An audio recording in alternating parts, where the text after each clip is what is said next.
हिंदू धर्म ग्रंथों के 4 युगों में अंतिम और सबसे जटिल युग माना गया है। ये युग मानव जीवन की कठिनतम परीक्षा की घड़ी है। यह युग संघर्ष, मोह, लोभ, क्रोध, ईर्ष्या, अधर्म और आत्मिक पतन का प्रतीक है। ऐसे समय में जब मनुष्य भौतिक सुख सुविधाओं के पीछे भाग रहा है और आत्मा का वास्तविक स्वरूप विस्मृत होता जा रहा है, तब भक्ति ही वह नौका है जो इस भव सागर से पार लगाने का सामर्थ्य रखती है। कलयुग की प्रकृति। श्रीमद् भागवत महापुराण के अनुसार कलयुग में मनुष्य का धर्म के प्रति रुझान कम होता चला जाएगा और अधर्म बढ़ता जाएगा। सत्य का स्थान असत्य ले लेगा, नैतिकता का स्थान पाखंड और प्रेम का स्थान घृणा। व्यक्ति केवल अपने स्वार्थों में लिप्त रहेगा और मैं और मेरा की भावना प्रधान हो जाएगी। इस युग में 4 प्रमुख स्तंभ सत्य, तप, दया और शौच में से 3 लुप्त प्राय हो चुके हैं। केवल नाम स्मरण और भक्ति ही ऐसा साधन है जो इस युग में सहज है, सुलभ है और सबसे प्रभावशाली भी। भक्ति का अर्थ। भक्ति का शाब्दिक अर्थ है भज, धातु से बना हुआ, जिसका अर्थ होता है सेवा करना, प्रेम पूर्वक समर्पण करना। भक्ति वह भावना है जो हमें ईश्वर से जोड़ती है, हमारे मन को शुद्ध करती है और आत्मा को उसकी मूल चेतना का बोध कराती है। कलयुग में भक्ति की अनिवार्यता। साधनों की सुलभता। अन्य युगों की अपेक्षा कलयुग में केवल नाम स्मरण, कीर्तन और श्रद्धा से ईश्वर की कृपा प्राप्त हो सकती है। सतयुग में ध्यान, त्रेता में यज्ञ, द्वापर में पूजन प्रमुख साधन थे, जबकि कलयुग में केवल हरि नाम संकीर्तन से मुक्ति संभव है। मन की चंचलता का समाधान। कलयुग में मनुष्य का मन अत्यंत चंचल, अशांत और विकारग्रस्त हो गया है। भक्ति विशेष शक्ति, ध्यान और जप उस चंचलता को नियंत्रित करने का माध्यम है।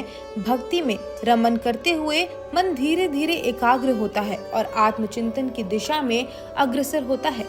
संस्कारों का ह्रास। आज की पीढ़ी में पारंपरिक संस्कारों का ह्रास हो गया है। परिवार और समाज से जुड़े नैतिक मूल्य गिर रहे हैं। भक्ति एक ऐसा माध्यम है जो व्यक्ति को फिर से आत्मिक संस्कारों से जोड़ सकती है। वह माता पिता की सेवा, गुरु की वंदना और समाज की भलाई के लिए प्रेरित करती है। तनाव और अवसाद का नाश। वर्तमान जीवन शैली ने मनुष्य को मानसिक रोगों का शिकार बना दिया है। भक्ति से जुड़कर व्यक्ति ईश्वर में विश्वास करता है और उसे एक सहारा मिलता है। यह विश्वास उसे भय, चिंता और निराशा से बचाता है। नियमित प्रार्थना और भजन कीर्तन एक प्रकार का मानसिक थेरेपी है जो आत्मिक शांति प्रदान करता है। विकारों पर विजय। काम, क्रोध, मोह, लोभ और अहंकार, ये 5 विकार व्यक्ति को पतन की ओर ले जाते हैं।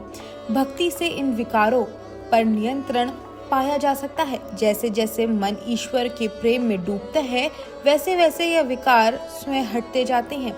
समाज में शांति और सामंजस्य।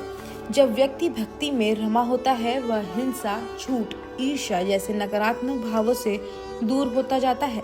इससे समाज में शांति, प्रेम और सहयोग की भावना का विकास होता है।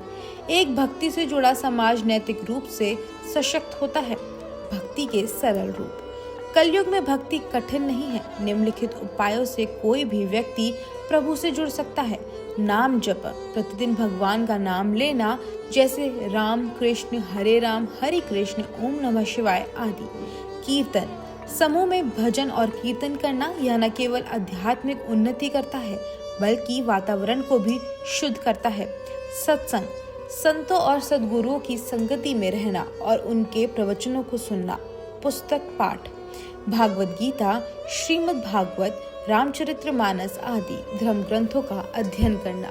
सेवा, समाज की सेवा करना, गौ सेवा, वृक्षारोपण, निर्धनों की सहायता आदि भी भक्ति का ही रूप है। कलयुग में भक्ति कोई विकल्प नहीं अपितु आवश्यकता है। यह वह प्रकाश है जो अंधकार में जीवन को दिशा देता है। यह वह पुल है जो आत्मा को परमात्मा से जोड़ता है।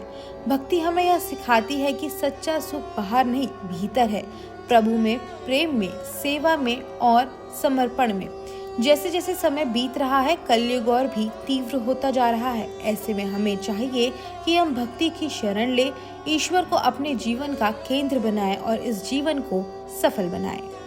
तो ये थी हमारी आज की वीडियो। अगर आपको हमारी आज की वीडियो पसंद आई हो तो वीडियो को लाइक करें, कमेंट करें और जाते जाते चैनल फॉर अध्यात्म टू सब्सक्राइब करना ना भूलें। धन्यवाद।